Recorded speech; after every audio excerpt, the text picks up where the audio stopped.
Welcome in, ladies and gentlemen, to Sports Time HQ. I am your host, Fernando. Joined with me today is not my co-host, but a great guest star. You've seen him all over X and all over social media, really. It's Mr. Hutchinson Brown. Hutchinson, how are you doing today? Fantastic, man. We're gonna talk some free agency, quarterbacks, running backs. This is gonna be an exciting show. Thank you for having me on, man. And of course, the one guy that I bring out of everyone I could have brought, it had to be an Eagles fan. Had to have been an Eagles fan. Go Birds. Hey, tip the cap off right to you. Let's dive right into it. Super Bowl recap. Fly Eagles fly. Of course, I know you want to talk all about your Eagles, but really talk to me about how your Eagles were so dominant in the Super Bowl.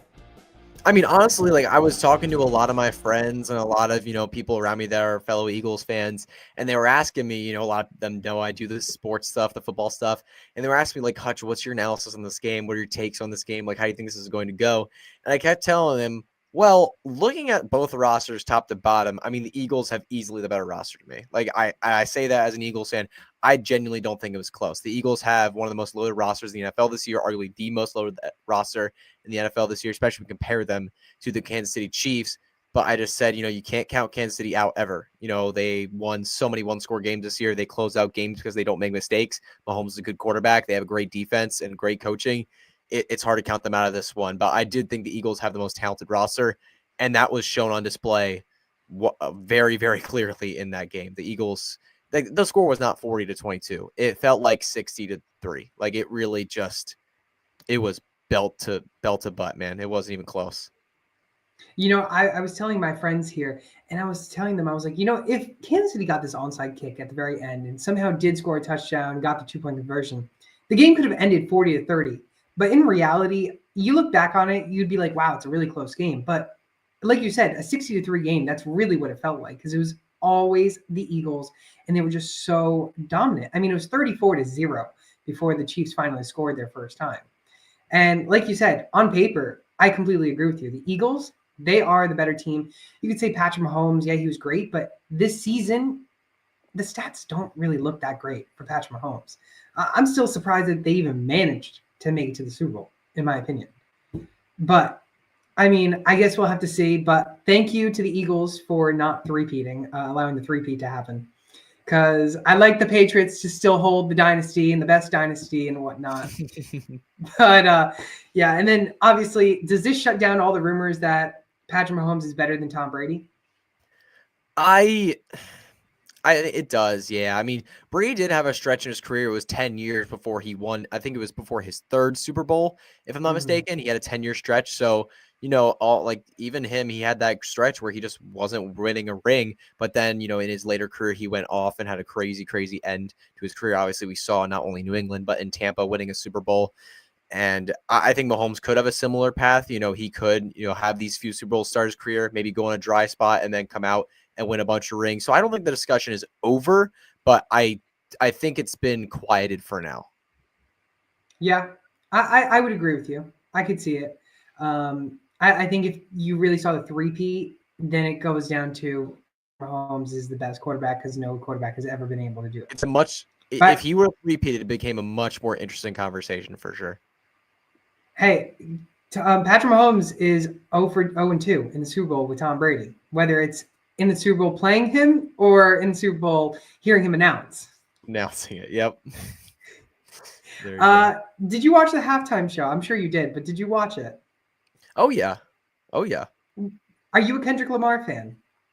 I wouldn't say I'm like a super fan, but I can get some Kendrick Lamar. Yeah, I like him. So how do you think? What were your thoughts on it? I really enjoyed it, honestly. I thought Kendrick Lamar did great. I thought the songs that he picked were fantastic. Obviously, not like us performing that in front of a national television in the Super Bowl halftime show was kind of insane. Honestly, a diss track. We've never really seen something like that before, but I loved it. I thought the way he teased it coming into it was pretty awesome. He also made a lot of political statements, a lot of different messages, a lot of storytelling that I liked. I thought the way he put it together was really awesome. And I also like SZA's performance as well. SZA came in. I'm not a big SZA fan, but she came in for a few moments and actually had a really, really good moments. I liked that a lot. But overall, though, I thought the show was really good. If I had to rate it on a scale of 1 to 10, just to give like a concrete answer, I'd definitely like a 7 or 8 for sure. It was a really, really solid show. Rap is just hard to perform at the Super Bowl, but Kendrick did a really good job. You know, at the time of the Super Bowl, watching it, one, I thought SZA was going to have a little bit more of an interaction with the whole entire Super Bowl halftime show, but I also wasn't all too much of an understanding with the whole Drake and Kendrick Lamar drama. And then I started reading more into it, and it really turned from all right, it was an okay Super Bowl halftime show, to this actually was an amazing halftime show. Like the storyline, the plot line of the whole thing. And like you said, the diss track, Say Drake.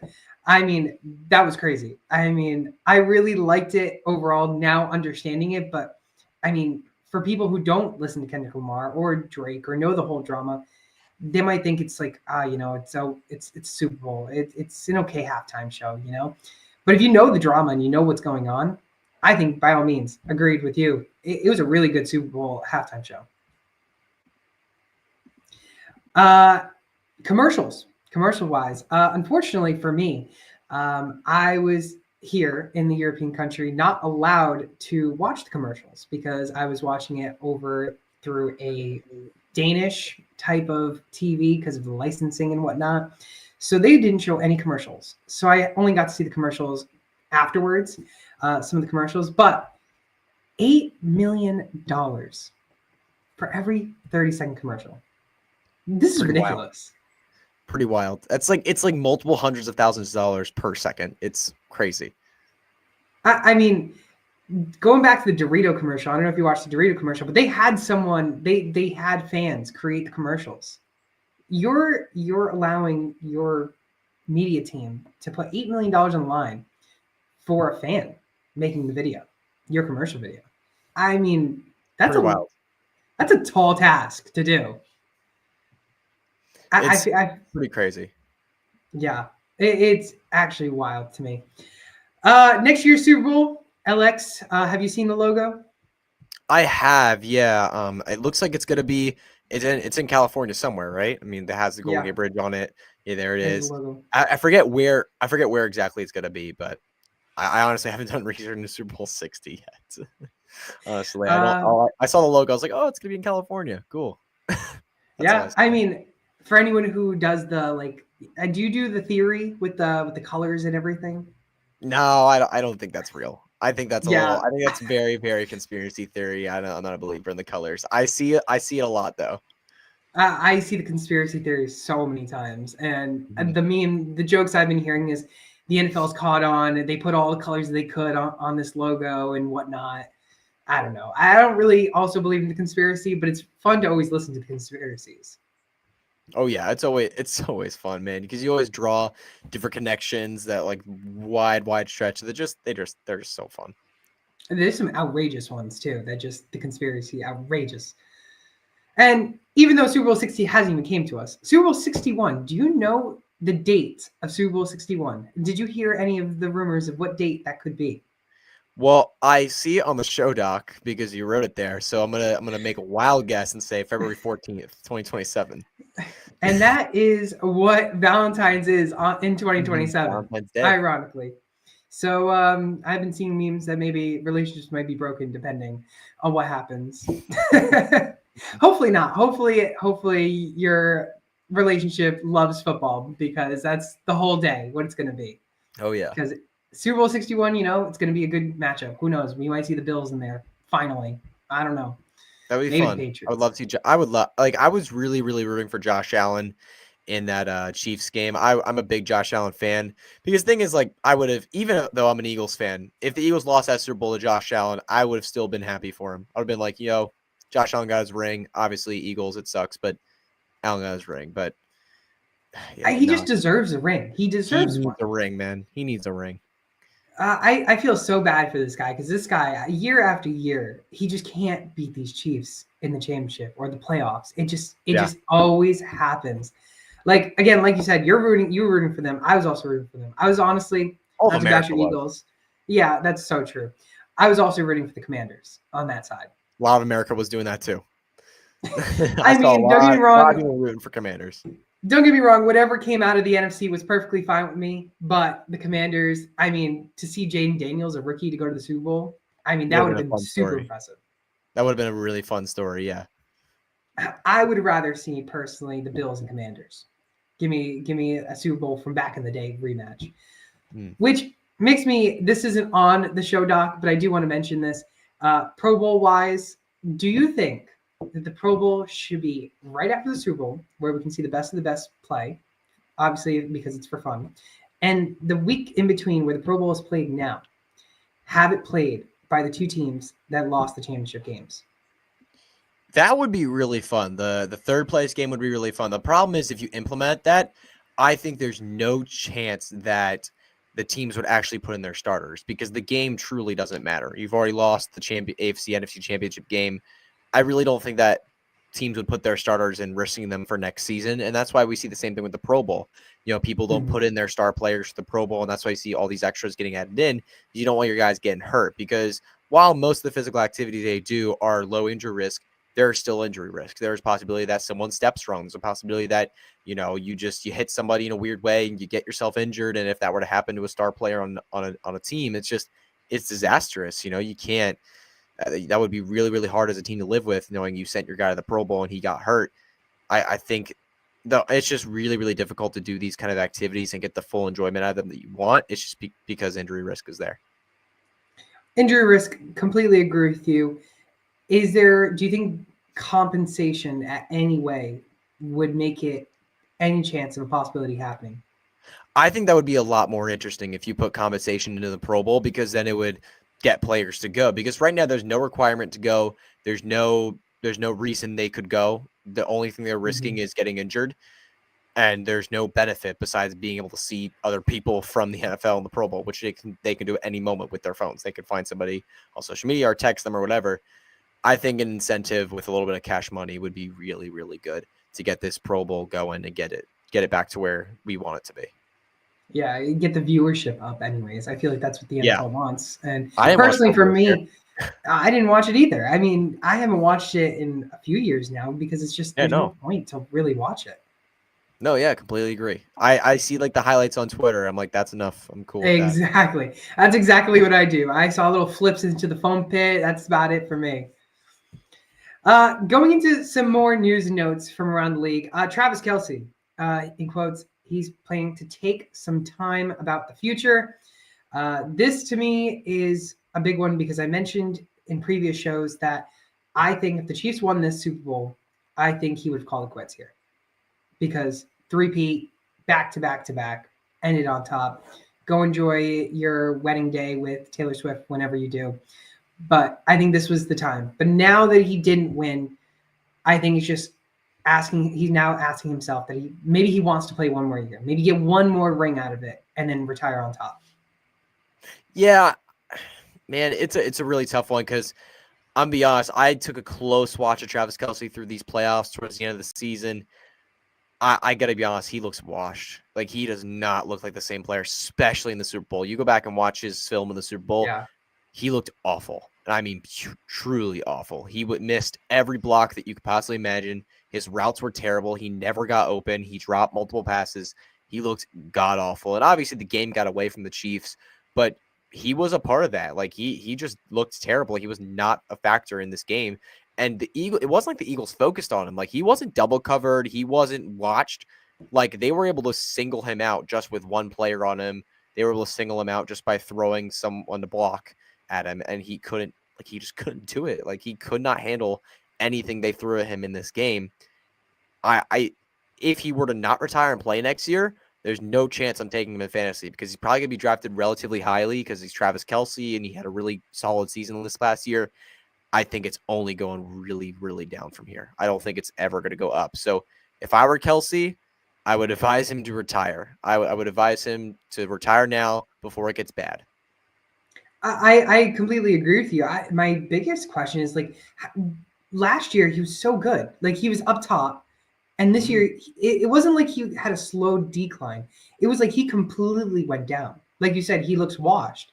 And to me, there's got to be something going on with him. Like there has to be something. You can't just go from, maybe you can, but you can't just go from very, very good. to like very, very bad. I mean, it's just he looked bad this year.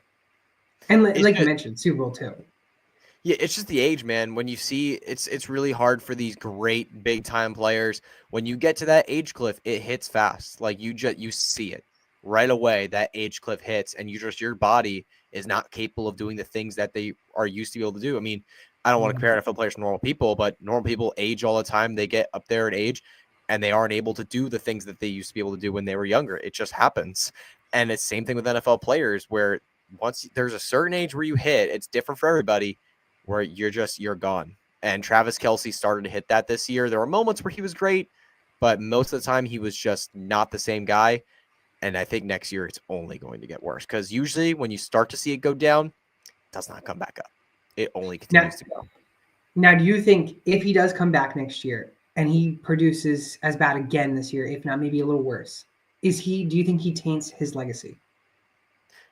I don't think so. No, I think he will always be known as one of the better tight ends of all time. I think if he plays an extra year or two past his prime, it's not going to ruin his career. Mhm.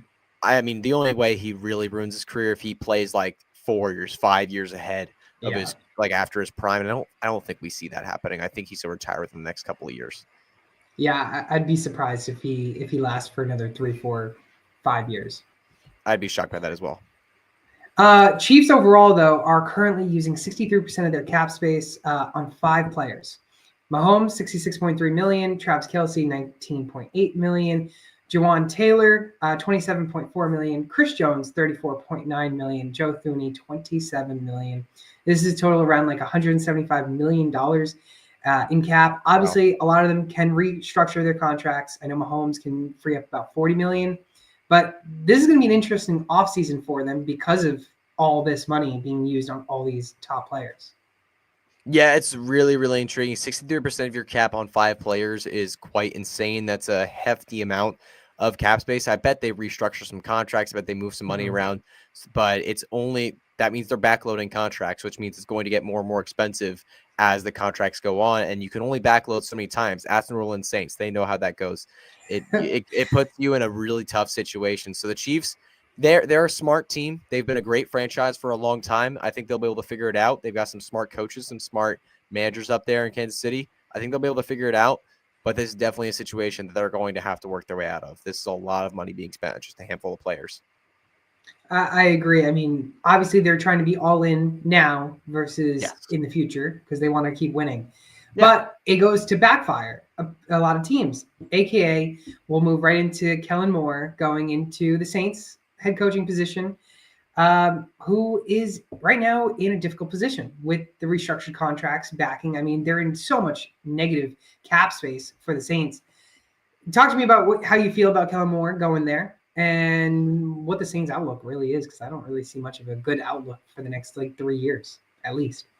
Yeah, I would agree as a team. If you're a Saints fan, I wouldn't be excited for the next couple of seasons. But Kellen Moore, I think, for us fantasy managers, could at least bring some juice to this offense. You have an Mm-hmm. okay quarterback in Derek Carr that can make things happen. You have a wide receiver in Chris Olave who can be very valuable. We just haven't seen him on the field a ton due to some concussion problems that he's had over the last couple of seasons that he's played.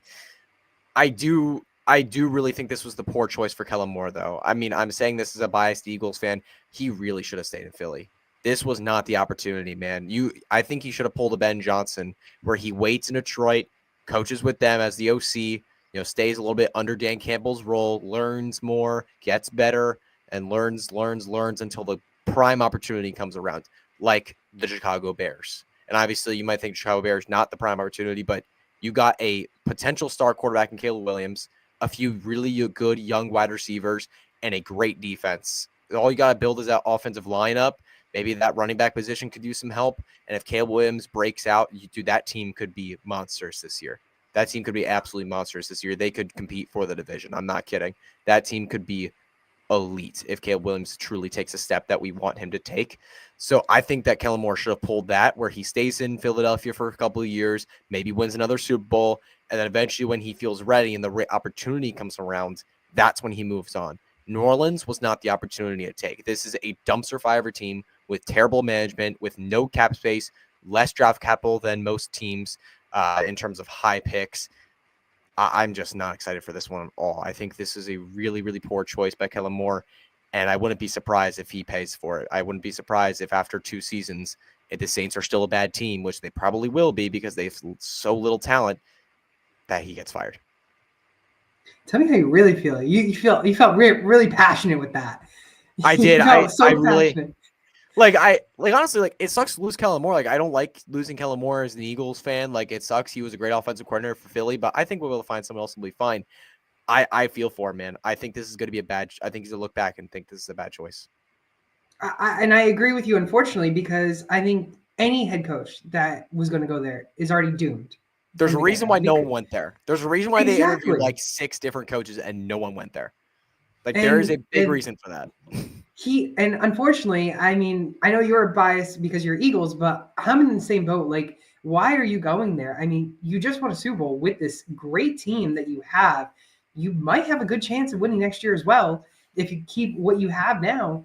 Why go to the Saints? I mean, you went from the very, very top to basically the bottom. I mean, Yeah, it's they might be the it's worst franchise right now in terms of like where they're at. Maybe them and the Cleveland Browns. Like, you can't name 2 worst franchises about where they're at as a team right now. they're both so bad, and they're both in very big problems with the cap. And the issue is now he's there. I just start cutting as many people as you can, and just get rid of all the cap that you can, and just really restart from the ground up. I mean, Derek Yeah. Carr, bye, goodbye. You can't afford him. He's just too expensive for what you're paying him to be an below average quarterback. That I that don't know. contract from the moment they signed it was a terrible deal. I mean, it Oh, was a terrible 100%. deal from the moment they signed it. Everyone knew it. Everyone knew it. Like, not just Twitter, like literally every person alive knew that this was a terrible deal. Like, there was no reason for them to do that. But now this is where they're at.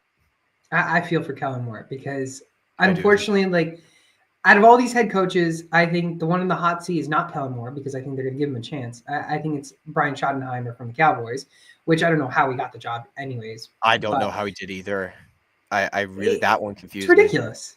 It's like, what is Jerry Jones doing? I mean, sell it to you. Sell it. Yeah, Get Jerry Jones will.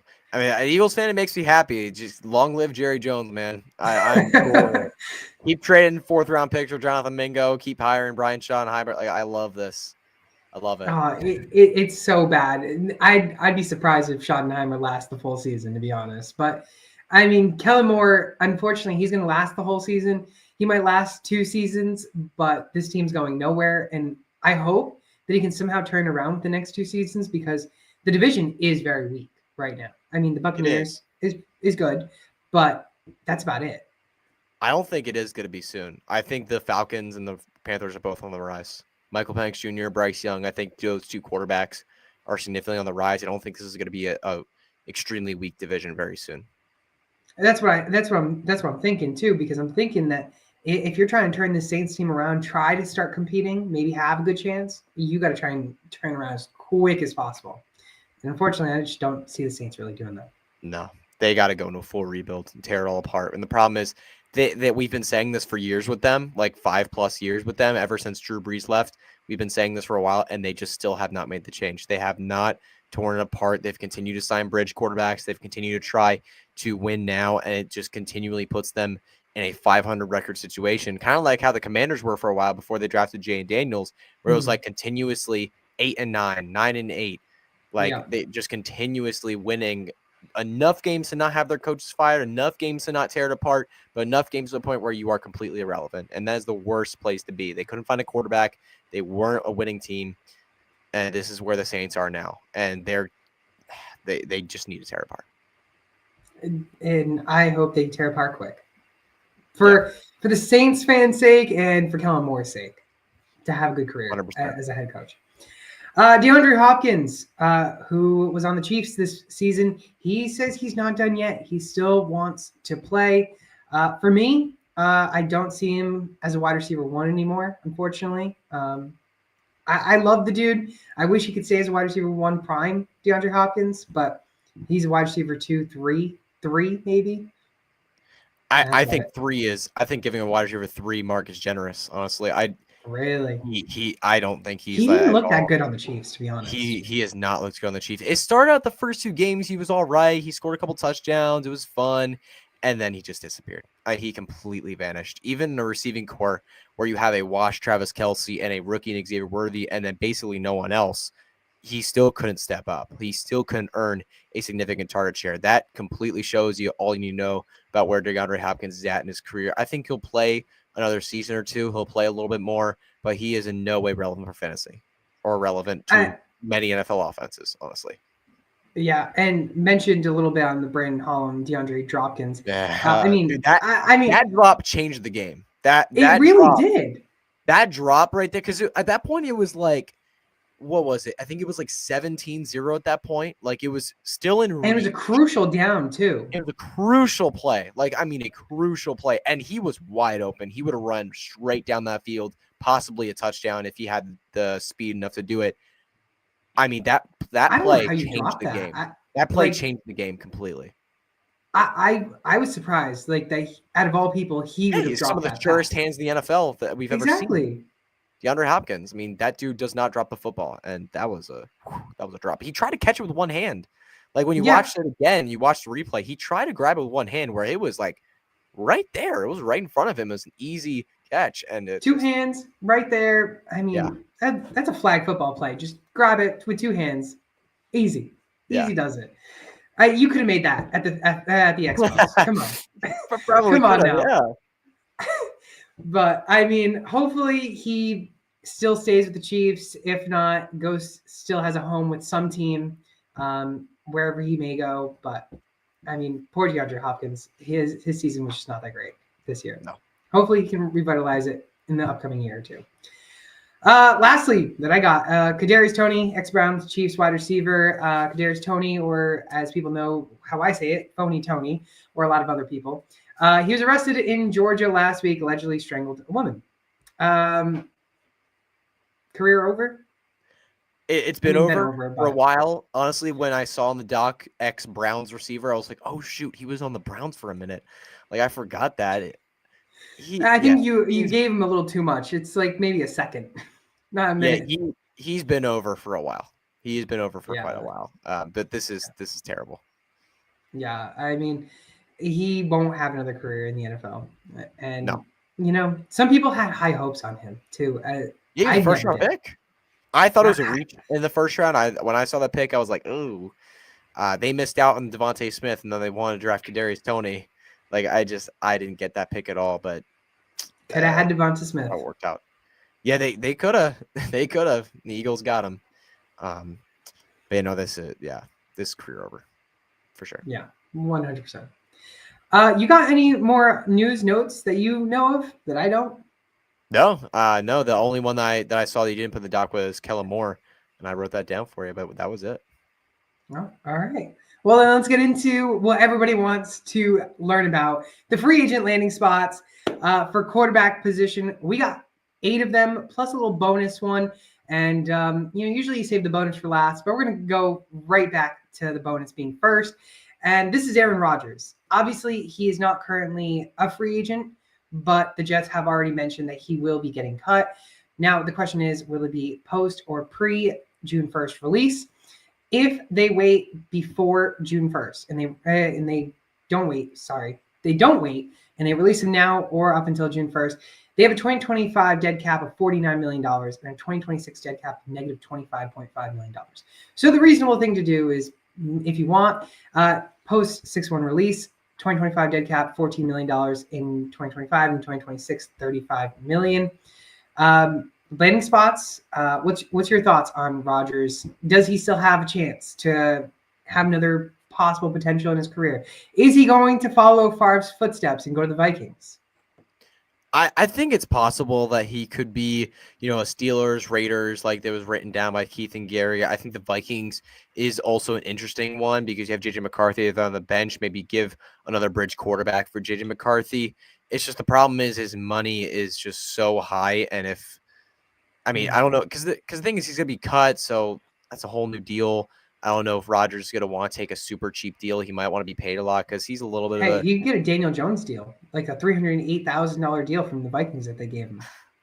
I don't think he'd take that. I'm gonna be honest. I don't I think think so either. he's got a bit of an ego. He knows he's one of the better quarterbacks that's ever played the game. He's got a bit of an ego. I think he's gonna want some real money.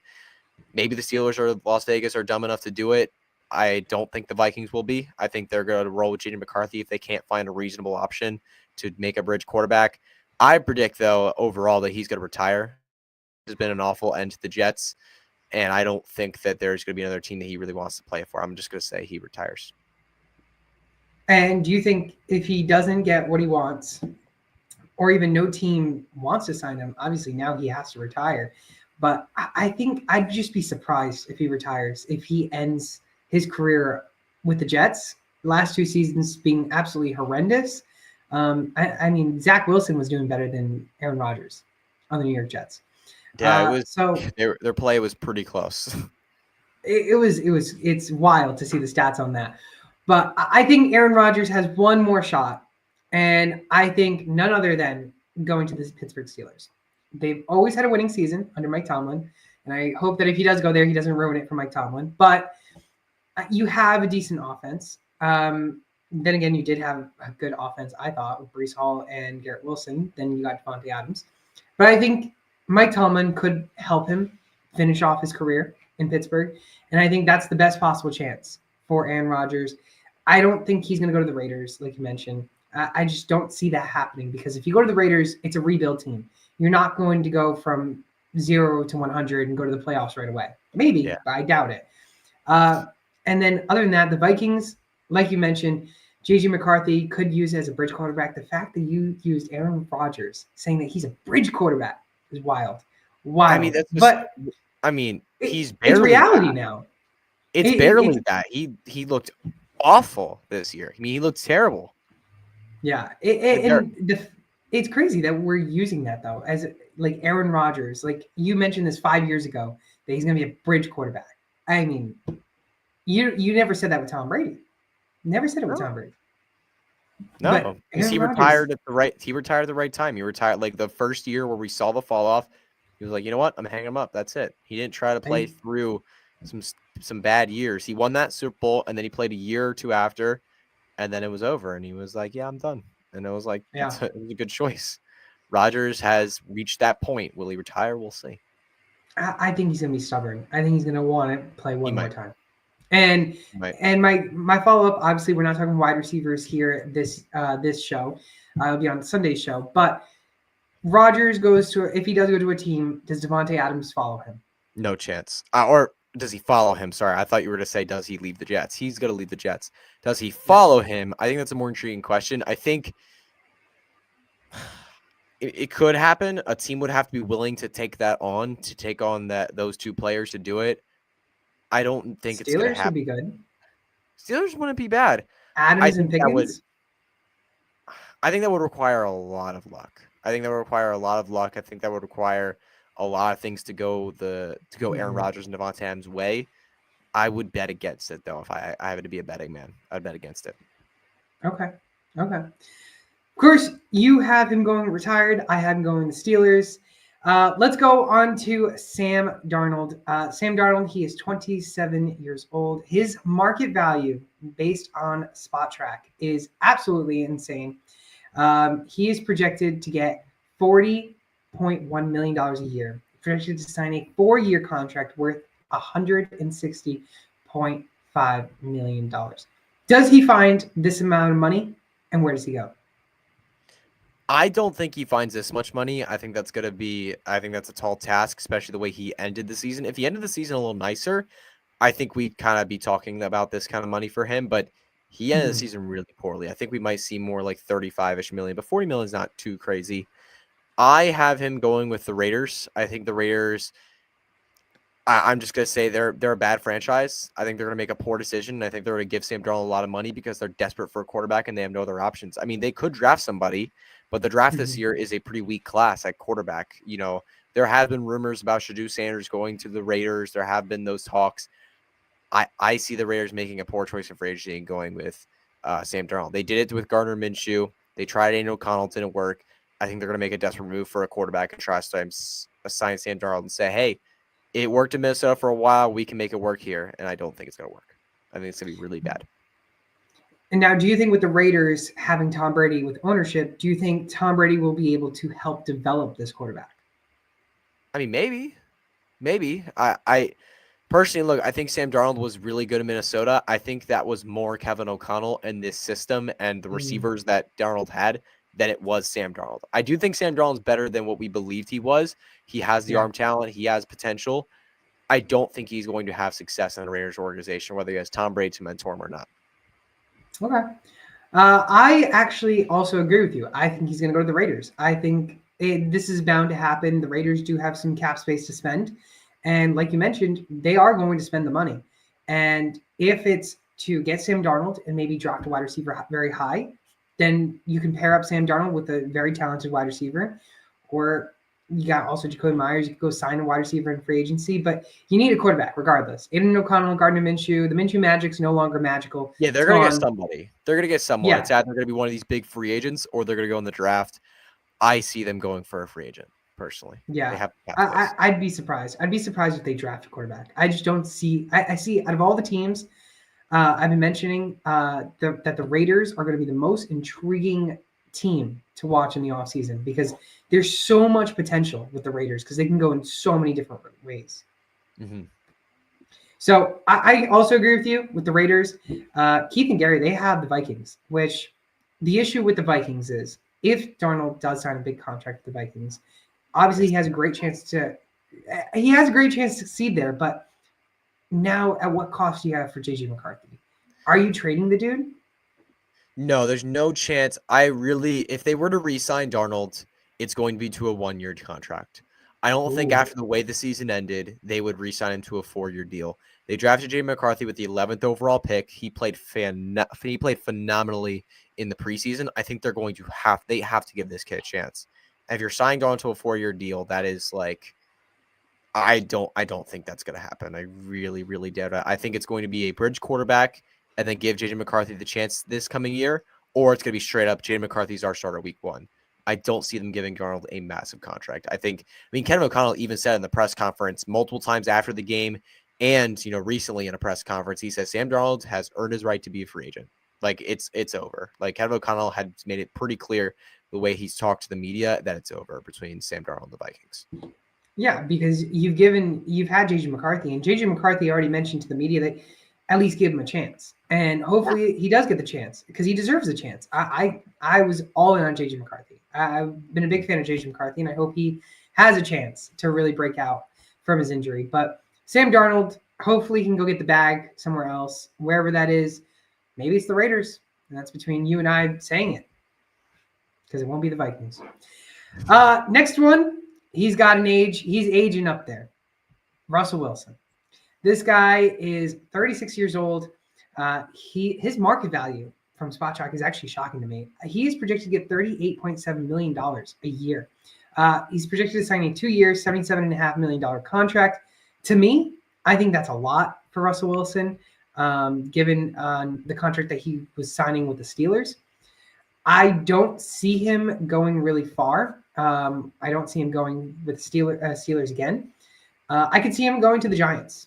I think pair him up with Malik Neighbors. Sky's the limit for Malik Neighbors. I mean, he was already really good with a terrible quarterback. Pair him up with a decently good quarterback or a quarterback we've seen know to have a really good air ball. I mean, this guy's great. Yeah, I would agree that Russ with Malik Neighbors would be really good. We saw the connection that Russell Wilson and George Pickens had together. George Pickens being that deep threat, being that diva alpha wide receiver 1. We saw that connection they had. It was phenomenal. George Pickens with Russell Wilson in the game was on pace in his games for about 1,200 receiving yards. And Malik Neighbors, no offense to George Pickens, Malik Neighbors is he's just in a different tier. He's in a completely different tier than George Pickens is in terms of talent. Malik Neighbors would probably have a really great season with Russell Wilson as the quarterback. I don't think that's going to happen, though. I think the Giants are going to look to the draft. They have a high draft pick, and I just don't think they're going to try to veteran this way through this. They need a quarterback. They need to start their franchise again. They need to guess a guy. I don't think they can win now, and I think they see that. Their defense isn't good enough. They don't have enough of an offensive line. They don't have the receiving core. They still need some depth there. I don't think they're going to sign a veteran and try to win games. I think they're going to draft a rookie and try to build this team up so that eventually this guy could be their franchise quarterback. So I think that Russell Wilson goes to Cleveland. They need a fill-in person. They need a quarterback. They need a fill-in guy. They're in a terrible situation cap-wise. They're in a terrible situation team-wise. I think they just need a bridge quarterback because they're not starting Watson. Jameis is likely gone. So I think you end up with Russell Wilson in Cleveland, just a random veteran just to get them through something. I mean, and I think it's going to be a bad choice by Cleveland too. I think they shouldn't even get a quarterback this year. I think they should continue to start either Jameis or Dorian Thompson-Robinson and just completely trash this year, use it as a building year, and we'll move on to next year. And you know what? The Browns saw some great success with a bridge quarterback, not this past year, but the year before with Joe Flacco. I mean, you call him off the couch. Took him to the playoffs. And Joe Flacco took him to the playoffs, like you just mentioned. I mean, this guy actually did pretty good for a guy that's up there in age, almost 40, now 40, but at the time not. I mean, Russell Wilson, yeah, I could see it as a bridge quarterback with them. And they have a good offense. Their offense wasn't actually that bad this past season. Jerry Jeudy actually broke out a little bit. With Jameis on the field, not with Watson. Yes. With Watson, they were god-awful. Yeah, let's make sure that's pointed out. Make sure they had that little asterisk there. With Jameis, they were great. They were a high-flying offense. There were some turnovers there, but a high-flying, fun offense that could get some things done. But with anybody else, it was not good. Hey, you know Winston always is bound for turnovers, but he does get that ball out, and he airs that ball out all the time. Mm-hmm. Russell Wilson, reason why I also picked him for the Giants is I'm not saying that they're not going to go for a quarterback in the draft. I think they very much will. But I think Russell Wilson, you can sign him to a one-year contract in a way and be really the mentor for that rookie quarterback because I think Wilson is a great mentor. And I think he could be a very good help to that team because I think Daboll is also in the hot seat. Oh yeah, for sure. Daboll and Joe Schoen are definitely in the hot seat. Yeah. I'm surprised they haven't been fired, especially the GM. I'm surprised he has not been fired yet. Yeah, when they said that they were going to take them both back for another year, I was shocked. But that just means that just means that they're on the hot seat this year, and it's going to happen. If they do bad, they're gone. Let's go into the other guy who had also an opportunity with the Steelers this season. That's Justin Fields, which Justin Fields, he played pretty good when he was a starter. He's about to turn 26, so by the time the season comes, he will be 26 years old. He's projected only a one-year contract worth $6.4 million. Hutchinson, what are you thinking on this? I think he re-signs with the Steelers. Keith and Gary do agree with me here. I think he re-signs with the Steelers. I think that he's going to be their starter next year. I really do. I think Russ is going to attract some free agency attention elsewhere. I think he's going to get a contract somewhere else. And the Steelers have no choice. They could sign another veteran like, Kirk Cousins is out there for trade. I'm not going to be surprised if they go out and maybe trade for a veteran like Kirk Cousins. If they get some other veteran like Aaron Rodgers, maybe. I predict Aaron Rodgers to retire, but if he doesn't, Steelers would be a good landing spot. But if they aren't able to do that, I think they'll roll out Justin Fields as their starter and say, hey, you were solid in the first half for us. We're going to give you another shot with this. And I could very much see it because we did see him do really good when Russell Wilson was coming back from injury and whatnot, but he was producing. So whether or not that was just them not trying to pay him as much, maybe for the following year into this year for the Steelers, trying to save some room for money, is also a possibility. I just don't see a chance where Justin Fields stays there. I honestly want to see him on the Jets. I'd like to see him on the Jets because if Garrett Wilson stays there and the offense is still pretty good, I think having Justin Fields, a mobile quarterback there, I think sky's the limit for Breece Hall because you could run a lot of RPOs. And I think there's going to be a lot of opportunity for success in New York. Then again, the New York Jets are cursed, so maybe not. But I think out of all... Huh? I think that's a really solid guess for the Jets. Like they bring in a young quarterback, maybe bring you some juice. I really like this. I really like that choice. Yeah, because you know what? He's 26 years old. He's still pretty young of a quarterback. I mean, sure, you can go in the draft and go draft a quarterback who's 23, 24, but I mean, go sign him for a 2-year deal, 2-year contract. Not too much money. You're not really wasting a lot of your money. You can go cut him the next season if he doesn't produce the way he wanted to. I don't know. Yeah, that's just my take on that. I think the Jets would be a nice landing spot for them. And it's what they need because they have a high-powering offense. Their defense isn't all too bad. The team has an actual chance to make the playoffs. Yeah, they have Let's a legit roster. It was yeah. Aaron Rodgers last year. Like that's it. They have a legit roster otherwise. It's the Rodgers drama. That's all that it was, and the Jets curse a little bit, but Mhm. you know. Yeah. Let's go on to the Fox sensation guy, who I don't even know if he's going to have a job because Fox might like him a lot and just want to sign him long term. But that's Jameis Winston. I mean, whoever thought about putting a microphone in front of him is just the greatest person in the world because he was amazing watching the interviews that he did, giving all the players a dub cookie. But he is 31 years old. He's projected a 2-year contract, $6 million a year, $12 million for those 2 years. Obviously, 3 of us have him going on a specific spot, and this might be because of what Saquon said. Saquon said that you should go to this team. Hutchinson, who's the team that we're saying that he should go to? The Giants, the New York Giants, man. I do think they target a quarterback in the draft, but Jameis Winston's a great bridge quarterback. He's a fun, electric quarterback that will sell tickets. I mean, people are going to come and see him play because they want to see the explosiveness. Him and Malik Neighbors. I saw a tweet not too long ago from Dave Kluge, a good friend of mine from Football Guys. He said, if Jameis Winston gets in the Giants offense, Malik Neighbors might break the receiving yardage record. And I honestly am fully with him on that. Like, that is 100% there. I will 100% with confidence rank Malik Neighbors as a top 3 wide receiver if Jameis Winston is the quarterback of the Giants, and he will be competing for the number 1 wide receiver overall spot for me heading into his second year. If Jameis Winston's the quarterback, it would just be so fun, and it would be a great bridge option for a rookie to come in and eventually play this game for the New York Giants. Maybe after a full season, half a season, we'll see. But I think this is a great option for New York. I agree, and I already mentioned how I wanted Russell Wilson to go there, but I think Jameis Winston is also a really great fit for them because, like you mentioned, the sky's the limit for him. I mean, him and Malik Neighbors. Listen, wherever Jameis Winston signs, just know he is going to throw interceptions. So hopefully you have a good defense to stop them when he throws interceptions. But regardless, he's a risk reward type of player. He is going to get that ball out and he's going to throw that ball out. So what Dave Kluge says, I completely agree. I mean, this guy really has a chance, Malik Neighbors, to break the all-time receiving record. Oh yeah. With how many big plays he can make, 100%. Oh yeah, and Keith says he retires and becomes the new biggest media sensation. That's also possible, man. He did a really good job at the Super Bowl, like you were mentioning. He's great. He is great. Now let's go into some not so big level quarterbacks. Still got to mention some of them. Mac Jones currently was on Jaguars. This guy could go anywhere, really. 3 of you, though, have him re-signing with the Jaguars. I believe, in my opinion, that he's going to compete with Will Levis because Will Levis has not turned out to be what people thought he was going to be. So I think the Titans, they're not going to draft a quarterback. I think they're going to give some competition, and that's going to be Mac Jones. His market value right now is a 1-year, $5.4 million contract, 26 years old.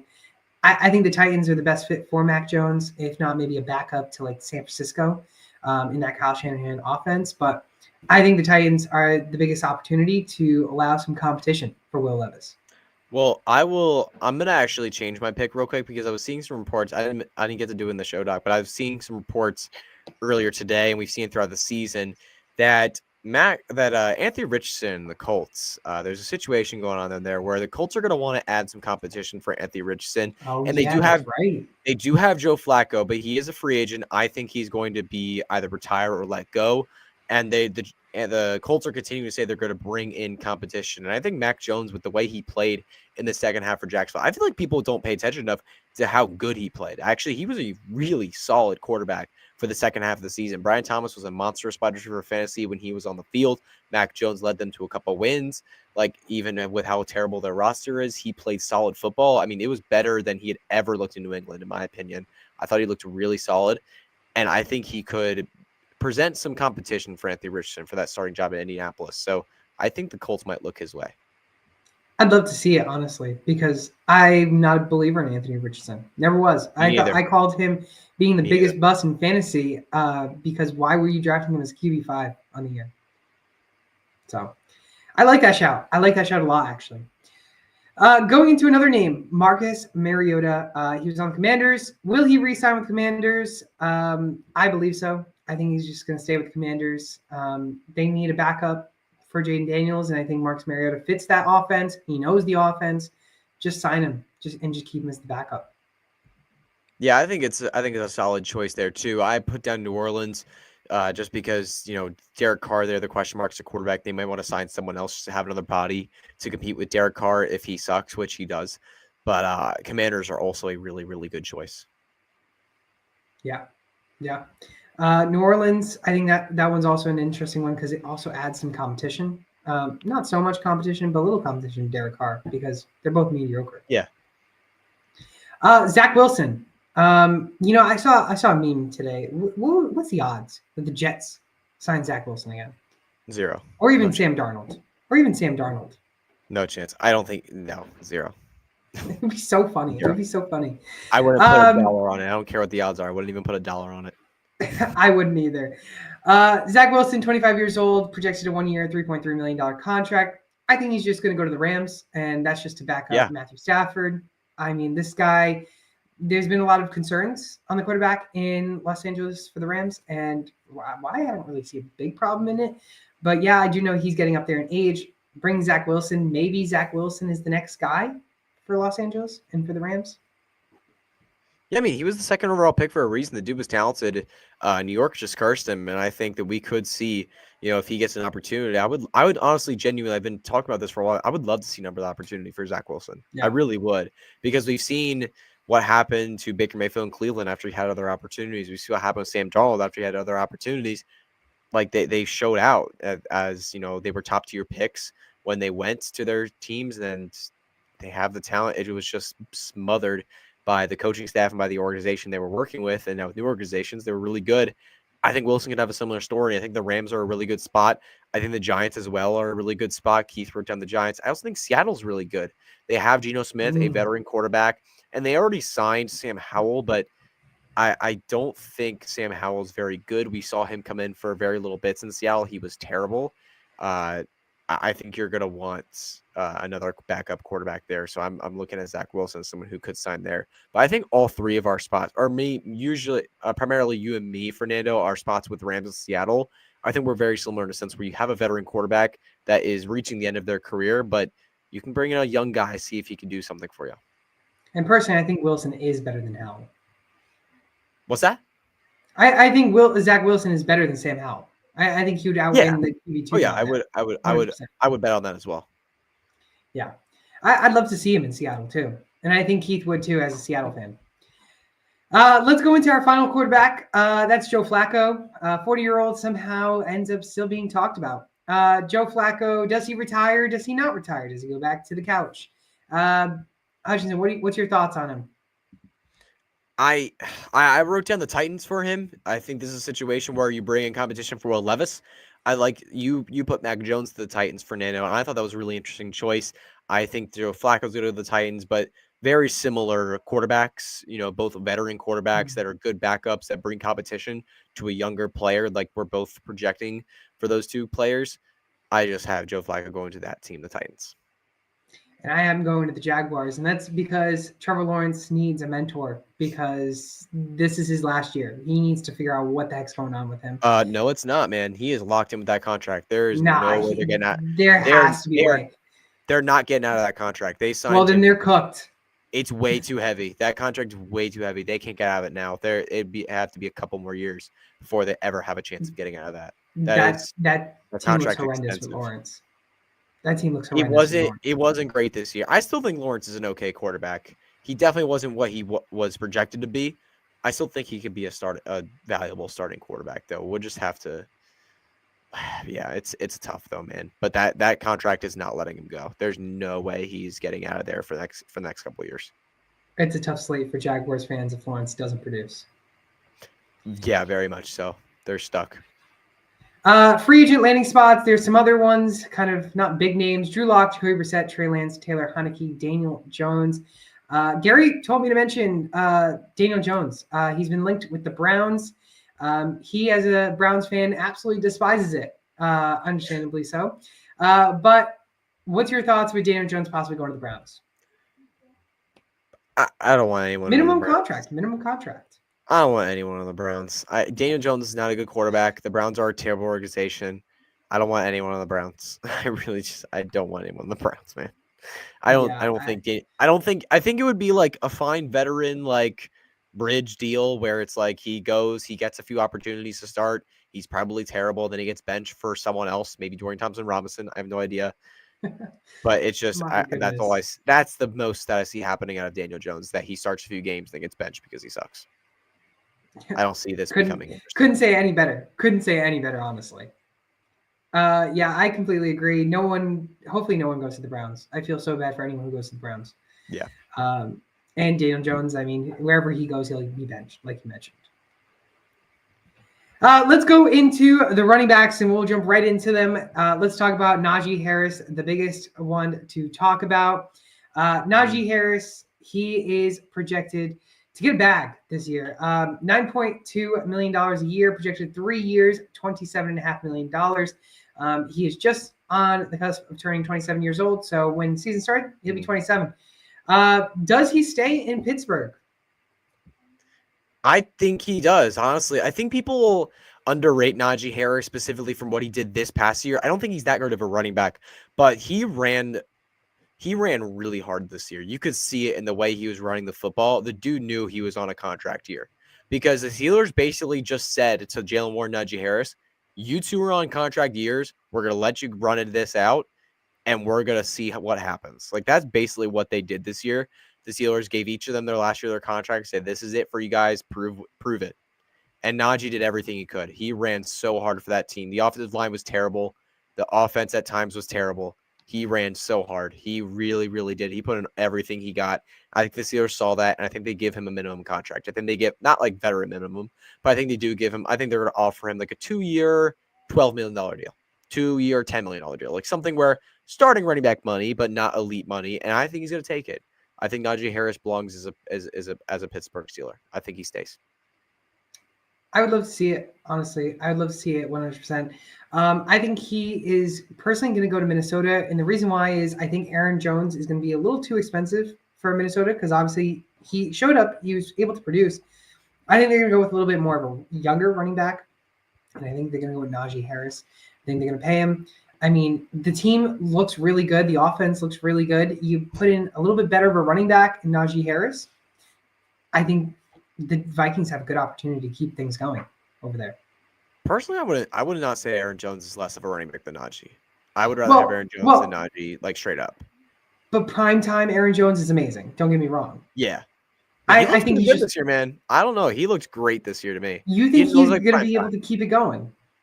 I think he will, yeah. I mean, the thing is with him, Aaron Jones specifically, he's never been, Najee Harris is a guy where you give him 250, 300 carries. You can do that, so you can beat him up.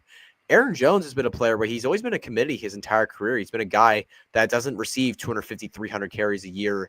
He mostly gets some carries, and he gets a lot of work in the receiving game. He gets that opportunity to be in space. That's what Green Bay did with him a lot, and that's what the Vikings did with him this year. They didn't give him a bulk load of carries in all of their games. They split the backfield a lot, especially with Ty Chandler and K-Makers, who were helping in some points of the season, and they let him work in the receiving game. They gave him space.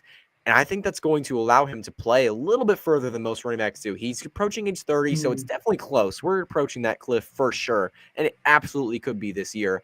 But if I were an NFL roster, I would rather have Aaron Jones and try with him, and if he fails, he fails, rather than have Najee Harris, who is already, at his best, a boring grinder running back. Like, that's just what he is.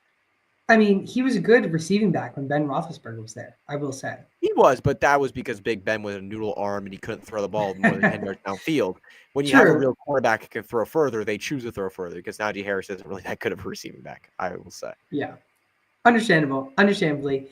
Hopefully he goes into one of our landing spots. The next guy, though, is his teammate in Jalen Warren, who is currently a restricted free agent. Now, that basically means the first option is to tender them if they want, or to not and let them be an unrestricted free agent. They would offer a 1-year tender, first, second, or an original round designation, which, ironically, he was undrafted. So there is no original round designation. But a player with a tender tag can negotiate with other teams, but his original team has the right to match any offer he receives from another team. So, say Minnesota wants to sign him, and he does decide to go to Minnesota. Minnesota would have to give up the first or second designation pick on the 1-year tender. So that is just a thing for a restricted free agent. I think we could see him just become an unrestricted free agent, but I did hear rumors they want to tender him. Yeah, I mean, he was, the problem with him this year was that I was in on Jalen Warren this year. I was investing in him. I didn't think Najee Harris was that good, and I thought Jalen Warren had the potential to overtake this backfield. He was really explosive, really energetic and electric in his first couple of seasons. But this past year, man, it wasn't necessarily him as a player. I think it was more injury related. He was constantly in and out of the lineup with injury pretty much every week, especially in the first half of the season. He had that questionable tag nonstop. He was always injured, always missing practices, never fully healthy. We saw towards the second half of the season, he started to outsnap Najee Harris in close to the majority of the games in the last 8 games of the season. He started to get more momentum, get more touches, and it started to become more of a split backfield. I still don't think it was enough for them to re-sign him, though. I think he's going to go. I think they're going to let him go. I think they're going to want to bring back Najee Harris, have that guy, and since they're spending money there, I think they're going to let Jalen Warren go, and I think the Giants are going to pick him up. Tyron Tracy obviously had a really solid season with the New York Giants, but he was a very late round pick. This Giants team, I think, needs a proven player at the running back position. I think you need somebody. Usually when you see these late round guys have a flashy rookie year, most of the time you don't see them get an opportunity to be the workhorse back next year. Usually you see someone else come in. And I think someone like Warren, or who we'll talk about next, Javonte Williams, who a couple of you guys have going to the Giants, I think those are the kind of backs that the Giants are going to be looking for to add to Tyron Tracy. I would like to see it. I would like to see Jalen Warren go there because I just don't want him to re-sign and then Najee Harris also re-sign because they've just been just stagnant together. And I personally think he will stay with Pittsburgh. I think he's going to re-sign with Pittsburgh. Very fair. And I think they're just going to let Najee Harris walk, go find someone else. And I think Jalen Warren is going to be that single back there. And maybe they'll bring in a complimentary guy to give some competition a little bit. But I think Jalen Warren will be the main guy next year. You mentioned Javonte Williams. About talking to him next. Let's talk about Javonte Williams. This guy, I've been bouncing back and forth where he could go. Actually, before I had him going to the Cowboys, I think the Cowboys are just not going to do any good Cowboy things. And I think Javonte Williams, who's 24 years old, he's projected to sign a 3-year contract, $20.5 million. That's $6.9 a year. I think he's going to go with the Giants because you know what? This team is going to be young. If they're going to draft a quarterback, if they sign a bridge quarterback, the team's going to take some time to build up. Javonte Williams is only 24 years old. If he has any chance to revitalize his career that is just really beginning, I think it'd be in New York. And we saw Saquon produce in New York. And I think obviously Saquon is different. Don't get me wrong. Saquon is he's a different breed. But Javonte Williams has the potential to be great in New York. I think it's fair. Yeah. I mean, I mentioned, I think the Giants do bring in somebody to compete with Tyron Tracy for that job because Tyron Tracy was a late round pick, as I explained earlier. I think Javonte personally, though, is going to go to Cleveland. I think Cleveland needs that running back presence. The Nick Chubb is just, I hate to say it because I love him with all my heart, but Nick Chubb is done. He looks, it's over. Nick Chubb is just done. Jerome Ford is okay at best. I don't think they're going to want to run it back with Jerome Ford again as the lead back like they did a couple years ago when Nick Chubb was out, like they did at times this year. I don't think they're going to want to do that again. I think they're going to bring in a running back. And honestly, I think Javonte Williams is a really poor choice. It's not that he doesn't have potential.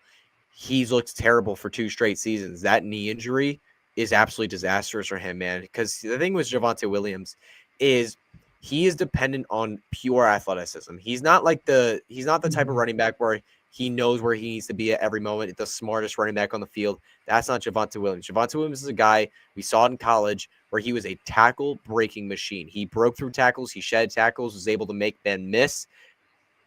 That with that blown knee, he just doesn't have it. Like he simply doesn't have it. And he's not good enough as mentally to be able to be a good running back in the NFL. It's just he doesn't have that. He was in a Denver offense with Sean Payton, who was well known to have a great running game. He got timeless opportunities, so many opportunities, wasn't able to come through. Audrey Gesame and Jaleel McLaughlin at times looked better than Javonte Williams, and neither of them looked good at all. Like Javonte just looked cooked out there. And look, he's only 24 years old. He could absolutely have a chance to revitalize his career. He absolutely has the opportunity. But from what I've seen in the last 2 years, that knee injury is going to impact him for the rest of his career. And I don't think we're to see an elite Javonte Williams like we were hoping to after his rookie season. So I think Javonte Williams gets signed by Cleveland because Cleveland makes a poor choice, like they always do. They could pair him up with Jerome Ford. It's not too bad. But Yeah. like you said, poor choice, 100%. Rico Dowdle. I mean, he broke out this year. I mean, he looks great in Dallas. Man. Does he stay in Dallas though? Is the question. Does Jerry Jones pay Rico Dowdle? It's really, really difficult because I'm trying to get inside of Jerry Jones' mind, which is a really difficult thing to do. The part of me wants to say, Jerry Jones, there's no way he's not drafting Ashton Jeanty. There's no way he's not going to draft Ashton Jeanty. He's the flashy name, the superstar player to get this offense going. Jerry Jones loves to sell tickets. Ashton Jeanty, who he's even said he wants to go to Dallas, seems like the perfect draft pick for Jerry Jones to make. But at the same time, we saw him ignore this position last year. We saw him completely ignore the running back position last year, and it kind of worked for them. Kinda, not really. They were still one of the worst running offenses in football. I mean, one of the worst offenses in football. But that was they brought back Zeke. A Dak injury. No, well, Zeke's out, right? They cut Zeke. Yeah. He lasted a little bit. Though. Last offseason, they brought back Zeke, and it's just it didn't work. Their rushing offense was not great. Rico Dowdle did have a stretch towards the end of the season where they finally gave him the touches he deserved, and he did a really, really good job with them. I do think they let him go, though. I think they're going to come in, make a pick at running back for Ashton Jeanty in the first round. I really think that's a great pick for them to make. Or maybe in the second round with Travion Henderson or Murray Hampton or someone like that. And I think Rico Dowdle ends up going to the Raiders. They need a running back badly. They need a free agent guy. This is a young running back with some real juice that can really help out this offense. I think the Raiders pick him up. I think the running back in general, you either keep Rico Dowdle or you get Ashton Jeanty, and I think Ashton Jeanty is the guy. I think that's a perfect pick for Dallas. Completely. But the problem, because where's Dallas rest in the draft? Are they at like 13, 14? Somewhere between 12 and 14, I believe. I believe 12 and 14. Yeah, because they didn't make the playoffs, but they were kind of close. Let's see. So they got to be early mid. Yeah, they're the 12th pick. So, I mean, that's like a prime spot because we are projecting Jeanty to go, mid first round, maybe late first round. That's a perfect spot. That's that's right there. This isn't like a Jonathan Brooks situation where the Dallas was saying, "Oh, we love Jonathan Brooks," and then the Carolina Panthers traded up to get Jonathan Brooks right in front of Dallas because Dallas laid out the blueprint on how to get Jonathan Brooks. I don't think this is that situation. I don't think a team's going to be willing to trade up to 11 to get Ashton Jeanty. I mean, maybe they will, but I think in this loaded class, they'd rather just wait on a good running back and get someone later. But I think Dallas is in a prime spot to get Jeanty at 12. So it makes it even more clear to me that I think they let Dowdle go and just get Jeanty. Yeah, they could do another CD Lamb type of pick and get Jeanty. So it'd be great to see them on the team. You already mentioned him going to the Raiders, right? Or not? Yes. Yeah, one of the Raiders. Okay. Yes. Okay. I wanted to make sure. I think he's going to go to the Chargers. I think Rico Dowdle did look good. I think he has a chance to go to Los Angeles and the Chargers. I think they just need a running back that's not injury prone and also not old. Gus the Bus. I think you get Rico Dowdle. Obviously 27 years old. He's already up there in age, but he looked pretty good this past season, and I think he could be like a bridge running back in a way where he's good. He's decently good. Maybe in a year or two, you go draft a solid running back. But I think right now you need to get a running back who can help produce. And, hopefully maybe they can also draft a wide receiver or get a wide receiver 1 there because they need some type of true alpha there. Labaconkia would like to have a word with you. I think he is a wide receiver 1. I think he's a great player. But to your pick for Rico Dowdle, the Chargers, I think it's a very solid opportunity. I think Dowdle could absolutely crush in Los Angeles with that run-heavy scheme that Jim Harbaugh wants to run. The only problem with that I see is, one, they could re-sign J.K. Dobbins. They absolutely could. I don't think they will.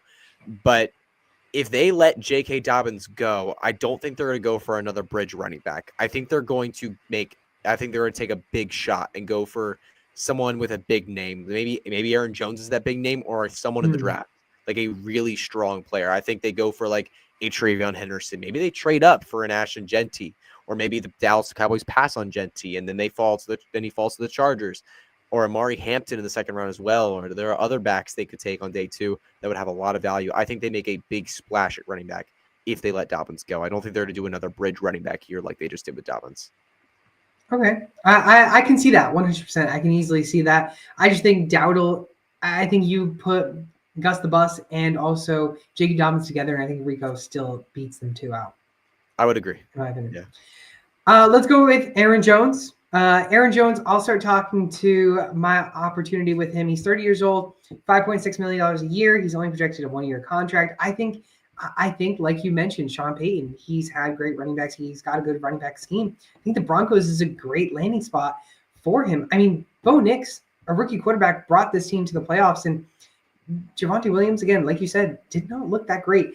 I think Javonte Williams not being there is going to help with getting a decently good running back in Aaron Jones. And I think Aaron Jones is one of the biggest things that they need and help the running backs situation over there. Okay, that team is adding a running back. There's no way around it. That team needs a running back so bad. We know Sean Payton wants to run the football.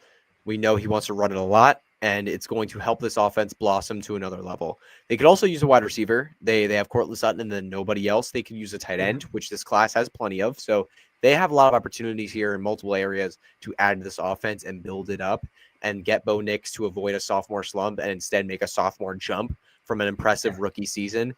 Aaron Jones would be a solid back because you get that you get Aaron Jones in the running game. You also get a lot of help in the receiving game, which we know Sean Payton loves to do with his running backs. Look what he developed from Kamara and running backs even previous to Kamara in New Orleans. So that's a really, really solid choice. I think in the draft, I think they go in the draft and I think they get someone like a Travion Henderson. I think that would be a great fit in Denver. Similar player-esque to Aaron Jones, where he can take the workload in the running game, but he's also a really good receiving back. And you don't have to pay him the amount of money that you'd pay Jones. You get him on the rookie contract. I like that choice a bit better, but Aaron Jones and the Broncos would make a lot of sense. I just have him staying with the Vikings. I think they like what they got out of him this year. I think they re-sign him and keep him to the team. Can't go wrong. If it works, keep him and sign him for a long-term contract. J.K. Dobbins is the next guy. This guy has went through brutal injuries. I mean, he was supposed to be such a great running back coming from the draft. And he's just been dealing with torn Achilles left and right. 26 years old, $4.1 million a year, projected to get a 2-year, around $8 million contract. I think he's going to go to the Giants. I think he's going to pair up with Javonte Williams. I think, like you mentioned, Javonte Williams isn't going to be that workhorse back. I think you pair up Javonte with JK. I think we could really see some good potential there. And I think that's going to help them both boost their career. Hopefully J.K. Dobbins still has something left in him, but we know running backs don't do well after coming back from torn Achilles. And you saw a little flash of J.K. Dobbins when he came back, and then he got hurt.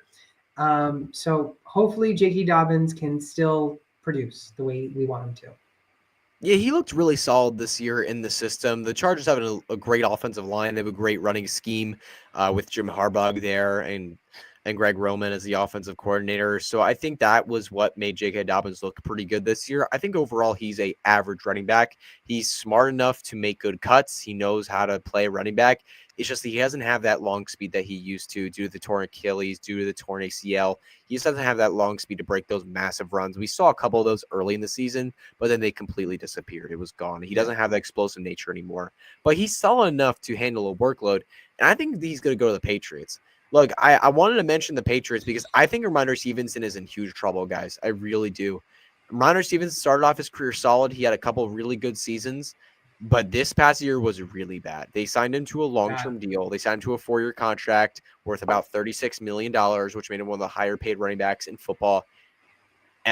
He looked awful this year. He looked terrible. There was not a moment where I thought he impressed me. and he got benched multiple times. He fumbled the football a lot, and Tony Gibson came in for him, which is ironic. Then Tony Gibson, who had a fumbling problems, is coming in for Ramondre Stevenson, who's fumbling a lot. Yeah. It's quite ironic, but we saw that a lot this year, and I would not be shocked at all if the Patriots went out and said, "Hey, we need to get a running back to help Drake May. We need to get this running game going." I would not be surprised if they brought in a guy like J.K. Dobbins and be like, "Hey, like Ramondre, like I'm sorry, dude, you have sucked. We need somebody else in this backfield to help." Dobbins could be that guy. As a Patriots fan, I don't hate it all too much. I'm just still surprised that they paid Ramondre Stevenson as much as That they was did. shocking to me. It really was. Because the Patriots have never been a team to pay running backs like that. They've never been a team in the last like 20-ish years to pay a running back. They've worked through running backs a lot throughout their career, or throughout their last 20 years. When Tom Brady was the quarterback and such. But they paid Ramondre, a guy who's just like Wild. he's. I don't want to hate on him, but he's average, dude. He's an average running back. He is not His rookie a superstar. year, 2 year, he was really good, and then he just kind of always was going on a decline every single year. I felt. Yeah, his rookie year was great, and then he's just kind of it's declined. He's become like an average running back, and I think that's what he is, man. And I think that the Patriots would be wise to look elsewhere, maybe Dobbins or maybe someone in the draft as well. This class again is very loaded at running back. There's a lot of great guys here. I'd like to see him go for the draft. Hopefully not J.K. Dobbins, but I mean, again, still the potential J.K. Dobbins has is great, so it is there, and I wouldn't mind it. But hopefully, it is in the draft. Let's go with Nick Chubb. Poor guy has just dealt with injury after injury, but man, was he good? So prime bad. time Nick Chubb. I miss him already, man. I do too. I mean, I love just seeing him be so elite. 29 years old, projected to get only a 1 year, $3.3 million contract. You're the only one that has him going somewhere else. I do predict him to stay in Cleveland. I mean, when in doubt, Cleveland, sign that running back. I mean, let him finish off his career at least in Cleveland because he has done you well there. Yeah, I would say that too, but the problem is they did a restructure last year of his contract that specifically left this year for him to be a free agent. They changed it, which kind of made it feel like this is your last year in Cleveland, man. Like this is it. After this, we're moving on. He's a 29-year-old player. I don't see him re-signing. If he does, it's going to be a really small contract. But I think he can make more elsewhere in the open market. So I think he's going to go. And I think he's going to go somewhere where maybe he can win something. He's a great running back. He probably wants to win a game or two, like Myles Garrett, who is also on that team who's requesting a trade. I think Chicago is a solid spot. You need a running back help, man. I don't think DeAndre Swift is the answer. I think he's okay, but you need someone else. And I think that having, a solid bruiser back like Nick Chubb, who's physical, who can get, those dirty yards, along with a DeAndre Swift, who's an explosive athlete, who, if you get in space, is really good. I think that would be a solid pairing in Chicago. So I think Chicago could make this kind of move. Yeah, Swift is not the answer there, but No, putting Chubb there, I think he can be really good. I think Swift can be a very good player. I don't think he's a workhorse back, though. I think they tried to make him that with the contract they gave him, with the opportunity they gave him. I don't think he's that. He's somebody that I think is really good as a receiver, really good when you get him in open space. He's hard to bring down, but he's not a guy that's in between the tackles. You constantly see him not being able to find the hole between the tackles and just trying to bounce outside, and as a result, losing yardage and putting his team in negative situations. He's done it in Philly, he did it in Detroit, and he just did it in Chicago. And you've seen why teams have moved on from him. It's because of that. He's not willing to get the dirty yard. He's not willing to go up the middle. He just wants to bounce outside every time. If you look at next gen stats, right? Next gen stats, if you look at their rushing graph, or I forget what it's called, but where you look at every carry he took and where he went with the ball, every time it goes like up and then to the side, up and to the side, up and to the side. He's always trying to bounce outside. He never goes up the middle unless he gets stuffed by a defensive lineman. Like, it's just, he doesn't know how to play smart football when it comes to playing the running back position. He's a guy that needs to be in the receiving game and get in space. So you need a bruiser to pair with him, and I think Nick Chubb could fill that role. Honestly, if you see Nick Chubb on that team on paper with the Ben Johnson head coach, dude, I mean, that team. No, I'm telling you, dude, that team, that Chubb Chicago with Swift, team, that gives me David Montgomery and Jahmyr Gibbs vibes right there. That team could be, if Caleb Williams takes the step that we want him to take, that team could be like competing for this division. And this division's loaded.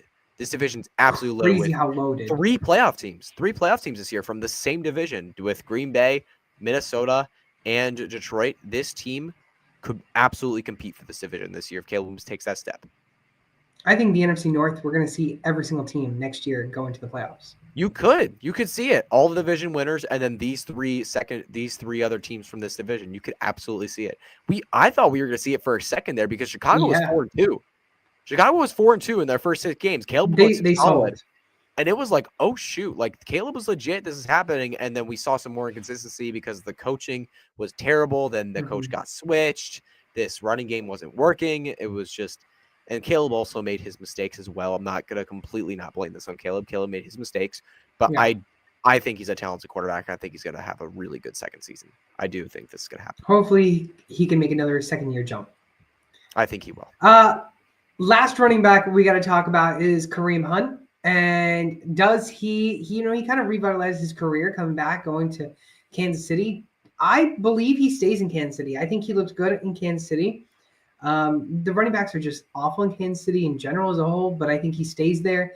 He was pretty decent. If you can sign him for a short-term contract and a low contract, like a $2.6 million contract that he's projected, I think the Chiefs are fine signing him back. Personally, I just see him being left as a free agent. I understand where you're coming from, staying with the Chiefs. He was a Chief before earlier in his career when he was in his prime time. I think Isaiah Pacheco is the guy. They love Isaiah Pacheco there in Kansas City. The first couple of years of his career were phenomenal. He just got injured this year. The broken fibula really hurt him. Yeah. He came back. He wasn't the same player. It was very clear that he came back too early. I think with a full off season of rest, full off season of training, I think he's going to come back and he's going to be the same physical back that we want him to be.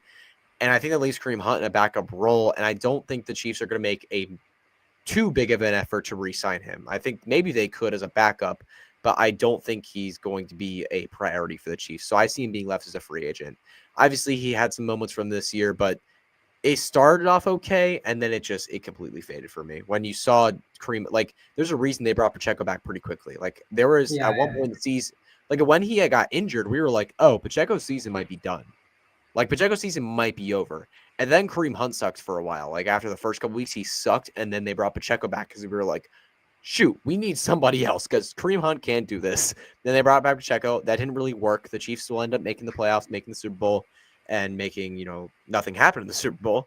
But yeah, I don't think that Kareem Hunt has it anymore. I think they just let him go. I think they look elsewhere for a backup. And Gary has him going to Dallas. Keith says he's going to sign midseason for a contender, and I think that's also could see that. Solid one. Yeah. Running back injuries happen often. Like, it always happens. You always need somebody, and I wouldn't be surprised if that's it either. That's why I have him written down as free agent. I think he'll be a free agent throughout the offseason and maybe mid-season to somebody. Yeah, once the injuries start coming around, if he does stay as a free agent, he'll find a home somewhere. Yeah. Some other free agent landing spots: Jordan Mason, A.J. Dillon, Khalil Herbert, Alexander Madison, Kenneth Gainwell, and Cam Akers all have free agency possibility of landing somewhere else. Is there anyone that you care to talk about between these guys? I think Mason is interesting. He had some really fantasy relevant moments in San Francisco. I don't think he'll get a starting job. I don't think he'll be signed somewhere with a starting contract.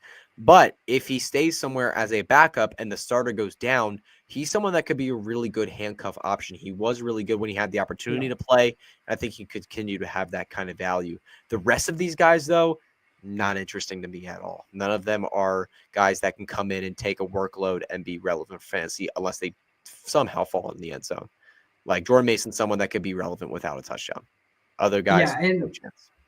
I completely agree with you. Out of all the guys, I want to talk about Jordan Mason as well. I personally think out of all the guys with Jordan Mason, I think Jordan Mason I would love to see in New England. I think that'd be interesting. Yeah, if you want to bring competition in for Ramondre Stevenson, obviously I wrote down J.K. Dobbins, but if you want to talk about competition for Stevenson, Mason's another good one too. Yeah, Jordan Mason really played very well. Very well. He did. He played really well. I mean, that could have been just the Shanahan system, but he looked really athletic. He looked big. He looked fast. And that's something that'll get you a lot of value at running back. If you can, be big and take off big runs, that has a lot of value. It's what they want to see. They want to see you do very good, and they want to see you produce. Well, that's going to do it in this week's show. It was a little bit of a long one. Hopefully Hutchinson will want to come back still. I only told him an hour, but ended up being a little bit longer, but if you haven't done so already, go follow us all over social media and go use that code SportsTimeHQ on Underdog Fantasy. They're going to match your first deposit up to $1,000. And if you're also looking to get that trophy, ring, or belt, you won your squares and you're going to get a trophy, go to TrophySmack.com/SportsTimeHQ. I was joined by my great guest star today, Hutchinson Brown. Go follow him all over social media at HutchinsonB_FF. Hutchinson, appreciate you coming on the show. It's been a pleasure, and hopefully you'll come back again. And then, of course, if you haven't done so already, we're here every single week on Wednesdays and Sundays. Wednesdays, we're here at 6 p.m. Eastern. Sundays at 12 p.m. Eastern Time. I'm your host, Fernando. You can follow us all over social media at SportsTimeHQ. Thank you all for watching, and we'll see you on Sunday.